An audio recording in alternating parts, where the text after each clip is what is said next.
아멘. 네, 안주를 넘어 파송으로라는 제목으로 말씀 나누겠습니다.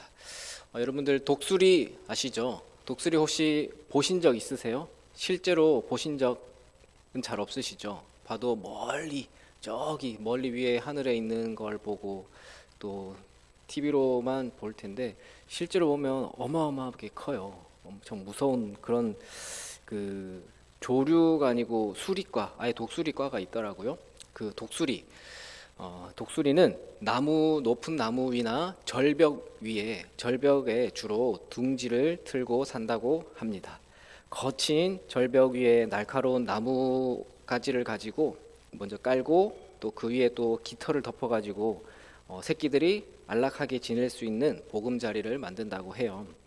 자, 새끼 독수리에게는 그 둥지는 세상에서 가장 안전하고 따뜻한 안전한 거주의 공간이죠.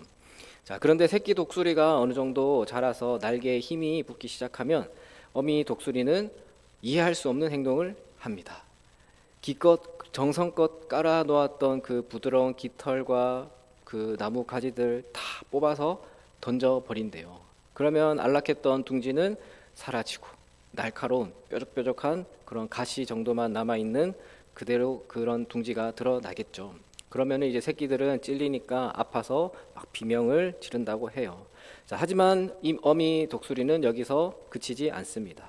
새끼를 둥지 밖으로 밀어버립니다. 왜 그렇게 하겠습니까? 새끼가 둥지 안에 그 안주에만 머물러 있으면 결국 하늘을 나르는 그 하늘을 호령하는 제왕이 될 수 없기 때문입니다. 어미는 새끼를 안락함에서 밀어내어서 사나운 그 바람을 맞이하게 하고요. 또 그 높은 하늘을 날 수 있도록 파송의 길로 인도하는 것이죠. 자, 마찬가지로 오늘 본문은요, 이 초대교회라는 안락한 둥지를 하나님이 뽑아가지고 어지럽히시는 장면이에요. 자, 지난 12장까지 교회를 핍박하며 자신을 신격화했던 그 헤롯 왕은 하나님의 심판으로 벌레에게 먹혀서 비참하게 죽었지만 하나님의 말씀은 오히려 흥왕하여 더해 갔습니다. 환란을 통해서 흩어진 성도들이 세운 그 안디옥 교회는 최고의 부흥을 경험했습니다. 이제 막 살만해진 거예요. 이제 안주하고 싶을 때 그때 성령님은 안디옥 교회에 안락하게 되어 있는 그 둥지의 가시를 마구 뽑아 버리시는 것이죠. 자, 그리고 명령하시는 거예요. 자, 이제 안주를 넘어서 파송으로 나아가라. 그런 말씀을 하시는 겁니다. 자, 그러면 오늘 본문 말씀을 통해서 초대교회뿐만 아니라 오늘 우리에게도 우리의 안주하는 삶과 안주하는 신앙 속에서 어떤 길로 인도하시는지 함께 말씀을 통해 살펴보도록 하겠습니다. 자, 먼저 하나님이 어떤 공동체를 파송의 도구로 쓰시는지 한번 보십시오. 자, 1절에서 등장하는 5명의 리더가 나오죠. 자, 그 자체로 이 당시 로마 사회에 있어서 아주 상식을 뒤엎는 이 사람이 이 명단이 뭔가 한 그룹에 속해 있다? 그럼 이거는 막 스캔들 같은 거예요. 자, 1절 보시면 안디옥 교회에 선지자들과 교사들이 있으니 곧 누구냐면은 바나바와 니게르라 하는 시므온과 구레네 사람 루기오와 분봉왕 헤롯의 젖동생 마나엔과 및 사울이라라고 하죠. 자, 당시 안디옥이라는 곳은 로마 제국에서 세 번째로 큰 도시였대요. 그만큼 화려한 문명만큼이나 또 그 계층이 있겠죠. 인종차별과 신분 격차가 극심한 곳이었습니다. 자, 그런데 그런 곳에 있는 안디옥 교회의 핵심 리더십이 어땠습니까? 그런 모든 장벽을 다 없애버린 거예요. 자, 바나바와 마지막에 나오는 바울 누구죠? 아주 정통 유대인이에요. 그리고 최고의 당대의 지식인 그룹입니다. 자, 또 니게르라 하는 시몬, 니게르라는 말이 라틴어로 검다라는 뜻인데 지금도 흑인들에게 이런 말 쓰면은 엄청 인종차별해서 그 사람들한테 막 엄청 화를 사는 말이에요. 자, 그 니게르라 하는 시몬은 아프리카 출신의 흑인이었어요. 당시 로마 사회에서 흑인은 대부분 제일 낮은 계층, 노예 계층이었고요. 자, 또 구레네 사람 루기오. 구레네라는 곳은 북아프리카의 작은 변방의 지역이에요. 정말 멀리 떨어진 소외된 지역에 있던 사람이고, 또 분봉왕 헤롯의 젖동생 마나엔, 여기서 젖동생이라는 말은 왕실에서 같이 함께 자란 그 동료를 뜻하는 거죠. 그러니까 권력의 정점에 있던 귀족이에요. 귀족. 자, 그러니까 이게 지금 무슨 조합 같습니까? 노예 출신 흑인부터 시작해가지고 왕궁의 귀족이 나란히 앉아서 교회를 위해 기도하고 있다라는 것이죠. 유대인과 이방인이 한 팀이 되어서 사역을 하고 있습니다. 자, 이것은 그들이 이미 각자의 그 사회적인 위치가 있잖아요. 사회적인 안주지를 포기했다라는 겁니다. 마나에는 왕궁의 안락함을 포기했고요. 시므온은 인종차별이라는 또 그 피해의식을 극복을 했습니다. 유대인들끼리는 또 우리가 선민이다라는 그 선민의식의 그 좁은 둥지를 버리고 나온 것이고요. 여러분들 참 끼리끼리 모여있는 공동체는요, 결코 세상을 향해 나아갈 수 없습니다. 나랑 마음 맞는 사람, 나랑 수준이 비슷한 사람만 찾는 공동체는 닫힌 둥지 속의 안주일 뿐입니다. 안디옥 교회처럼 내 기준을 버리고 그리스도의 사랑으로 이질적인 그 타인을 품어내면서 불편한 연합을 시작할 때 하나님은 그 공동체를 세계 열방을 향한 파송의 전처 기지로 삼으시는 것이죠. 그래서 여러분들의 구역에 전도회 또 가정, 직장 여러분들이 속한 그곳에 참 내가 품기 있는 사람들이 있잖아요. 힘든 그 사람들이 있잖아요. 그 사람들을 하나님이 보내신 나를 위해서 보내신 한 팀으로 영적인 팀으로 이루라고 보내셨구나라는 그런 생각을 이제 앞으로 하셨으면 좋겠어요. 그것이 어쩌면 파송의 출발, 그거부터 파송의 시작이 되는 것이기 때문입니다. 자, 부흥하는 안디옥 교회가 주를 섬겨 금식하고 있을 때 성령의 음성이 임합니다. 자, 2절을 보시면 주를 섬겨 금식할 때 성령이 이르시되 내가 불러 시키는 일을 위하여 바나바와 사울을 따로 세우라 하시니. 자, 성령께서 하나님이 그들에게 안디옥 성도들에게 말씀하시는 거예요. 자, 근데 언제 뭐 하고 있을 때라고요? 주를 섬겨 금식할 때라고 말하고 있죠. 주를 섬겨 금식할 때. 자, 주를 섬기다라고 할 때 그 섬기다라는 단어의 그 어원이 뭐냐면요. 예배의 어원이 되는 단어가 이 섬기다라는 단어예요. 그러니까 그 안디옥 교인들이 주를 섬겨, 주를 예배하고 금식하고 기도할 때 그들이 뜨겁게 하나님께 집중하고 예배하고 있을 때 그때 하나님의 파송의 명령이 내려졌습니다. 참 여러분들 우리도 주를 섬깁니다. 우리도 주를 예배합니다. 우리도 예배를 드리는데 우리가 예배를 드리는 이유는요. 참 예배를 통해서 우리가 마음의 안식을 얻고 우리가 단순히 위로받기 위함이 아닙니다. 예배가 뭐냐면 예배는 내가 주인이 되어 있는 내가 안주하고 있는 그 자리에서 내려와서 하나님의 명령을 받는 사명의 자리로 옮겨가는 그 시간이 바로 예배다라는 것이죠. 참된 예배자는 반드시 그 예배를 통해서 가라라는 음성을 듣게 되어 있습니다. 자, 그래서 성령께서 말씀하시는 거예요. 자, 말씀하시는데 안디옥 교회 입장에서는 참 너무 가혹한 말씀을 하시는 거예요. 하나님은 안디옥 교회에 너무나 가혹한 요구를 하고 있습니다. 바나바와 사울을 따로 세우라, 보내라라는 거잖아요. 바나바와 사울은 안디옥 교회의 심장이에요. 핵심 인물들이에요. 그들이 있었기 때문에 지금 그리스도인이라고 칭함을 받고 있는 것이고요. 흉년 중에도 구제할 힘이 있는 그 상황이에요. 그런데 하나님은 가장 잘하고 있는 두 사람을 내놓으라라고 하는 거죠.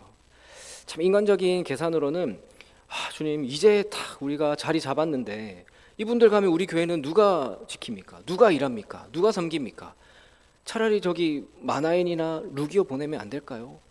참 일종의 딜이라고 하죠. 흥정을 하고 싶었을지도 모르겠어요.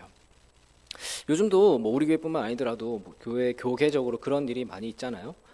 교회 참 봉사 열심히 합니다. 섬기고요. 또 헌금도 많이 하고요. 온 가족들이 교회 곳곳에서 봉사하는 그런 귀한 집안들, 그런 사람들이 있잖아요. 그런 분들 빠지면 교회가 안 돌아갈 것 같아요.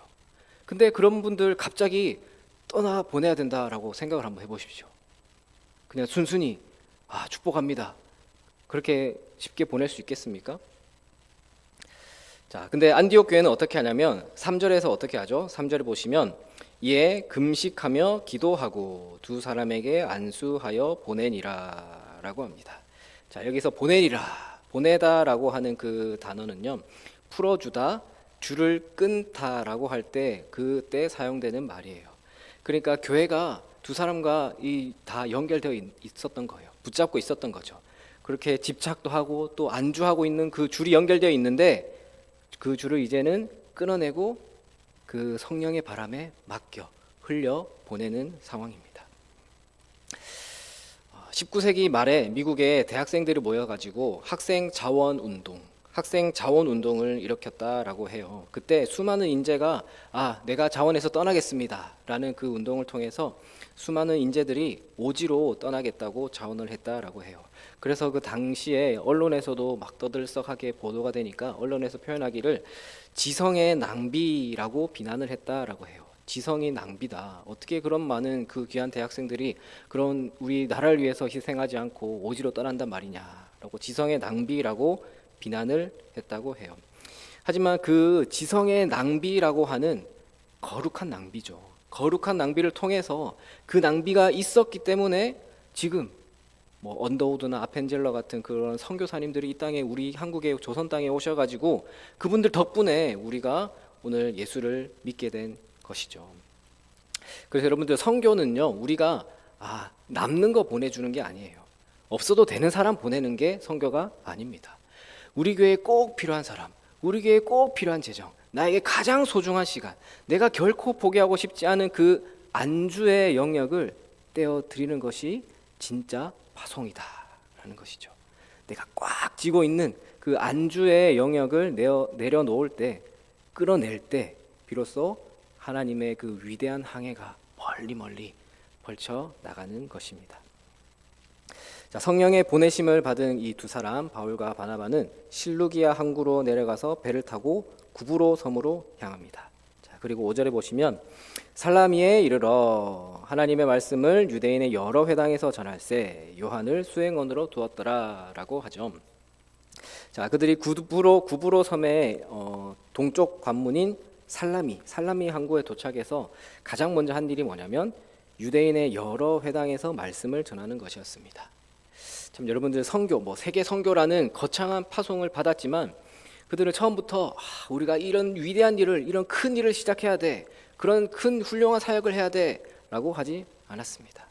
자기들에게 가장 익숙하고 접근하기 좋은 접점인 유대인 회당부터 해가지고 차근차근히 공략해 나간 것이죠. 또 그들은 요한, 12장에 나오는 마가라 하는 요한이거든요.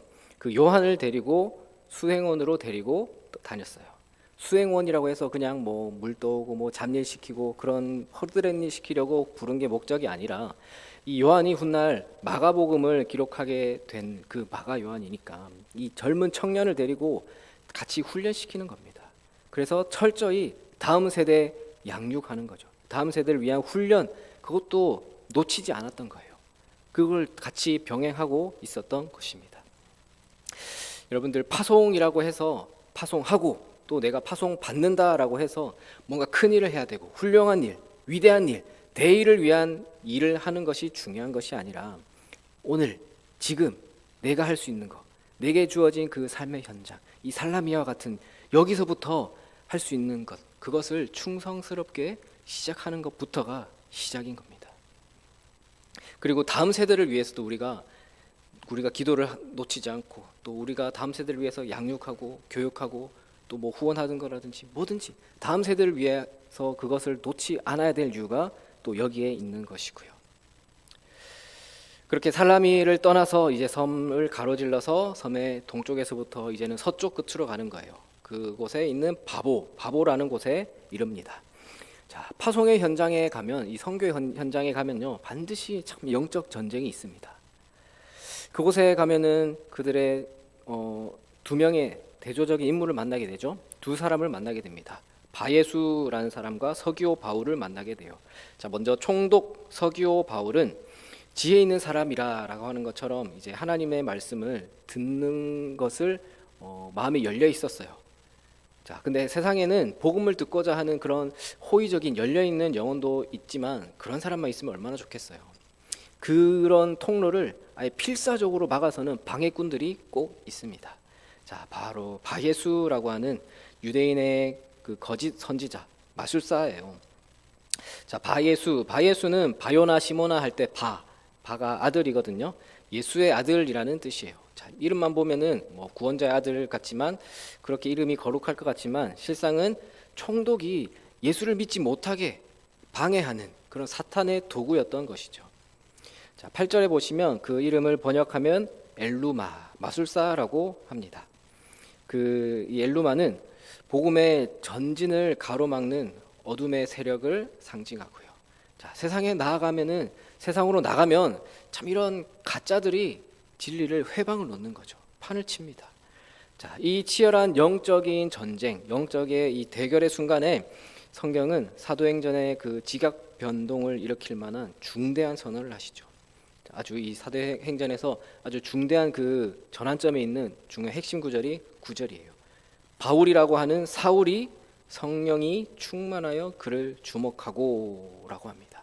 자, 여기서 사울이 바울이 된 겁니다. 자, 지금까지는 큰 자라는 뜻의 유대식 이름인 사울이라고 불렀지만 이제부터는 이방인을 위해서 자신을 낮추는 작은 자라는 뜻의 로마식 표현이에요. 이제 영어 이름을 바꾸고 이제 멀리 해외로 나가는 거죠. 바울이 자신의 유대적 명예와 기득권이라는 안주를 버리고 사울을 버리고 작은 자 바울이 되었을 때 성령의 강력한 권능이 임했습니다. 바울은 엘루마를 향해서 아주 크게 막 호되게 소리를 치는 거죠. 10절에 보시면 이르되 모든 거짓과 악행이 가득한 자요 마귀의 자식이요 모든 의의 원수요 주의 바른 길을 굽게 하기를 그치지 아니하겠느냐 라고 막 혼내듯이 막 소리를 치는 겁니다. 그리고 11절에서 구체적인 심판이 또 선포가 되죠. 보라 이제 주의 손이 내 위에 있으니 내가 맹인이 되어 얼마 동안 해를 보지 못하리라 하니 즉시 안개와 어둠이 그를 덮어 인도할 사람을 두루 구하는지라 라고 합니다. 마치 바울이 막 분노해서 호통치는 그런 표현 같아요. 참 어떻게 보면은 야 너 이렇게까지 했어? 너도 한번 당해봐라 라고 하는 통쾌함도 느껴지기도 해요. 자, 근데 왜 하필 맹인일까요? 바울은 다메섹 도상에서 자기가 직접 맹인이 되어 보았던 사람이잖아요. 그래서 내가 이렇게 당해봤으니 너도 한번 당해봐라 라고 막 분노에 차가지고 엘루마를 저주한 게 아니에요. 자, 11절 다시 보시면 내가 맹인이 되어 얼마 동안 해를 보지 못하리라. 얼마 동안이래요. 얼마 동안. 영원히 너희가 그렇게 심판에 임하지 않을 거다라는 거죠. 바울의 이 선포에는요, 그 바울의 간증도 담겨 있는 거예요. 엘루마야, 나도 너처럼 교만해서 예수를 대적하다가 눈이 멀었었어. 근데 내가 앞을 보지 못해서 남의 손에 질질 끌려다니던 그 비참한 그 3일간의 캄캄한 밤이 내 인생에서는 예수를 만나는 가장 빛난 시간이었단다. 너도 지금 육신의 눈이 멀어 있는데 그 이 얼마 동안의 시간 동안 너도 그런 경험을 하기 바래. 제발 너의 영적인 눈을 떠서 진정한 예수를 보기 바래 라는 마음이 담겨 있는 일종의 구원의 기회를 주는 것이죠. 그래서 사랑하는 성도 여러분, 때로 하나님이 우리 건강을 참 왜 하필 나의 건강을 갑자기 나의 건강을 치시는 것 같고 또 내가 가지고 있는 그 뭐 물질을 치셔가지고 우리를 아무것도 보이지 않는 캄캄한 맹인처럼 만드실 때가 있습니다. 내 힘으로는 한 걸음도 걸을 수 없어서 아무것도 보이지 않아서 누군가가 나의 손을 잡아주기만을 바라는, 누군가의 손을 구하기만 하는 그런 비참한 자리로 우리를 몰아넣으실 때가 있습니다. 자, 그러나 기억하십시오. 그것은 우리를 영원히 죽이려는 저주가 아니라 교만한 내 자아를 꺾어내고 진짜 진리이신 생명이신 예수 그리스도를 보게 하시려는 하나님의 자비하심이다라는 것이죠. 자, 이 모든 과정을 지켜본 사람이 있죠. 자, 총독 서기오 바울의 반응이 오늘 본문의 결론이죠. 12절, 우리 12절 한번 같이 읽어보실까요? 12절입니다. 예, 총독이 그렇게 된 것을 보고 믿으며 주의 가르치심을 놀랍게 여기니라. 아멘. 이 총독이 믿게 되었어요. 자, 근데 믿은 게 엘루마가 막 눈이 멀게 됐구나. 그걸 보고 와, 마술 기적이다. 그걸 보고 믿게 된 게 아니에요. 그 기적을 통해서 확증된 주의 가르치심. 하나님의 말씀이 이게 하나님의 말씀이구나 라는 것에 압도된 것이죠. 사람을 살리고 세상을 변화시키는 진짜 능력은 오직 살아계신 하나님의 말씀에 있습니다. 사랑하는 성도 여러분, 미국의 저술가 존 셰드라는 사람이 있는데 그분이 이런 말을 남겼어요. 배는 항구에 정박해 있을 때 가장 안전하다. 하지만 배는 항구에 머물기 위해 만들어진 것이 아니다. 배는 항구에 정박해 있을 때 가장 안전하다. 하지만 배는 항구에 머물러 있기 위해서 만들어진 것이 아니다. 항구라는 곳은 배에게는 안식을 줍니다. 파도도 치지 않고요. 바람도 잠잠하고 다 막아져요. 하지만 항구에만 머물러 있는 배는 더 이상 그 배로서의 기능을 못하는 거예요. 그냥 바닷물에 떠 있는 목재, 고철 덩어리 뿐입니다. 배의 진정한 가치는 항구에 안주해 있는 것이 아니라 거친 파도를 뚫고 망망대해로 나아가서 짐을 실어 나르고 사람을 태울 때 증명되는 것이죠. 안디옥 교회는 안주할 수 있는 수많은 핑계와 조건이 있었습니다. 최고의 리더들이 있었고요. 모일 때마다 은혜가 넘쳤습니다. 하지만 그 안디옥 교인들은 그 둥지 안에만 머무르지 않고 항구 안에만 머무르지 않고 성령의 음성에 순종하여서 가장 귀한 자기들의 심장을 사명의 바다로 보낸 것이죠. 그 결과가 어떤 일이 일어났죠? 그 결과 어떤 일이 일어났습니까? 그들이 살라미 항구에 도착했을 때 유대인의 회당에 복음이 전해지고 또 바보에 이르렀을 때는 이 가짜 구원자인 엘루마가 무너지고 또 갈급한 영혼 서기오 바울이 믿게 되었습니다. 또 사울이라는 한 개인이 열방의 사도인 바울로 거듭나는 위대한 역사가 시작되었던 것이고요. 자, 오늘 여러분은 어디에 머물고 계십니까? 우리의 가정, 교회는 어디에 있습니까? 우리가 받은 은혜가 너무 좋아서 우리끼리 나누는 이 교제가 너무 달콤해서 여기가 좋사오니 라고 말하면서 그 둥지의 깃털 속에만 안전한 항구 속에만 머물러 있지는 않습니까? 오늘 주님은 이 안락한 우리 예배당에 모인 우리에게도 동일하게 말씀하시는 겁니다.